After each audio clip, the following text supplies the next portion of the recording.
മനുഷ്യന്മാർക്കിടയിൽ ഒരുപാട് മെന്റൽ ഗെയിമുകളുണ്ട്. അതായത് മുമ്പിൽ നിൽക്കുന്ന ആളെ മെന്റലി തോൽപ്പിക്കാൻ പറ്റുന്ന ഒരുപാട് ട്രിക്കുകൾ ഇന്റലിജന്റ് ആയിട്ടുള്ള മനുഷ്യന്മാരുടെ കയ്യിലുണ്ട്.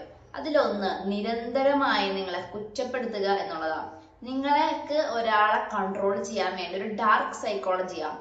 അയാളെ കൺട്രോൾ ചെയ്യാൻ വേണ്ടിയിട്ട് മോശം മനുഷ്യർ ചെയ്യുന്ന ഒരു കാര്യമാണ് നിരന്തരം അവരുടെ കുറവുകൾ മാത്രം പറഞ്ഞുകൊണ്ടിരിക്കുക. ഒരു വാക്കുകൊണ്ട് പോലും അപ്രിഷ്യേറ്റ് ചെയ്യാതെ കണ്ടിന്യൂസ് ആയിട്ട് അവരെ കുറ്റപ്പെടുത്തിക്കൊണ്ടിരിക്കുക. അവർക്ക് അറിയാവുന്ന കാര്യമാണെങ്കിൽ പോലും നിങ്ങൾ നിരന്തരമായി ഇങ്ങനെ കുറ്റപ്പെടുത്തുന്നത് കൊണ്ട് അവർക്ക് അവരെ പോലും വിശ്വസിക്കാൻ പറ്റാത്ത അവസ്ഥയിലേക്ക് മാറുകയും പിന്നീട് അവര് ഈ കുറ്റപ്പെടുത്തലിന്റെ ഒരു ഇതുമൂലം ലൈഫിൽ സ്ട്രഗിൾസ് അനുഭവിക്കാൻ തുടങ്ങുകയും അവരുടെ ആത്മവിശ്വാസം കുറയുകയും ചെയ്യും. അങ്ങനെ നമുക്ക് അവരെ കൺട്രോൾ ചെയ്യാൻ പറ്റും.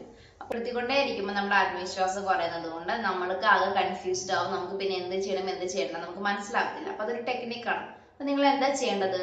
അവര് പറയുന്നതും ഇവര് പറയുന്നതും ഒന്നും നിങ്ങളെ കുറ്റപ്പെടുത്തലുകളെ കാര്യമായിട്ട് എടുക്കരുത്. നിങ്ങൾ ചോദിക്കുക, ഞാനത് ചെയ്തിട്ടുണ്ടോ അല്ലെങ്കിൽ എനിക്ക് അങ്ങനെ പറ്റിയിട്ടുണ്ടോ, ഉണ്ടെങ്കിൽ തിരുത്തുക. ഉണ്ടെങ്കിൽ അതിന്റെ പേരിലൊന്നും നമ്മൾ ഒരാൾക്ക് നമ്മളെ തന്നെ എഴുതി കൊടുക്കേണ്ട ആവശ്യമൊന്നുമില്ല. സോ നമ്മൾ തെറ്റ് ചെയ്തിട്ടുണ്ടെങ്കിൽ തിരുത്തുക, എന്നിട്ട് ശരി ചെയ്യാൻ ശ്രമിക്കുക.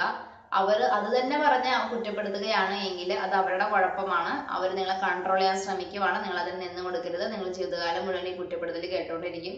അത് കഴിഞ്ഞു നിങ്ങൾ ചെയ്ത് തെറ്റാണെങ്കിൽ തിരുത്തുക, അതിന് വേണ്ട പരിഹാരം ചെയ്യുക. അത് കഴിഞ്ഞു. പിന്നെ അതിന്റെ പേരിൽ നിങ്ങൾ ഇൻഫ്ലുവൻസ് ചെയ്യാൻ വേണ്ടി നിങ്ങൾ അവരെ അനുവദിക്കരുത്. സോ കുറ്റപ്പെടുത്തലുകൾ എന്ന് പറയുന്നത് ടൈപ്പ് ഓഫ് മാനിപ്പുലേഷൻ തന്നെയാണ്. അവർ നിങ്ങളുടെ മൈൻഡിനെ കൺട്രോൾ ചെയ്യാൻ ശ്രമിക്കുമ്പോൾ അവരങ്ങനെ ചെയ്യും.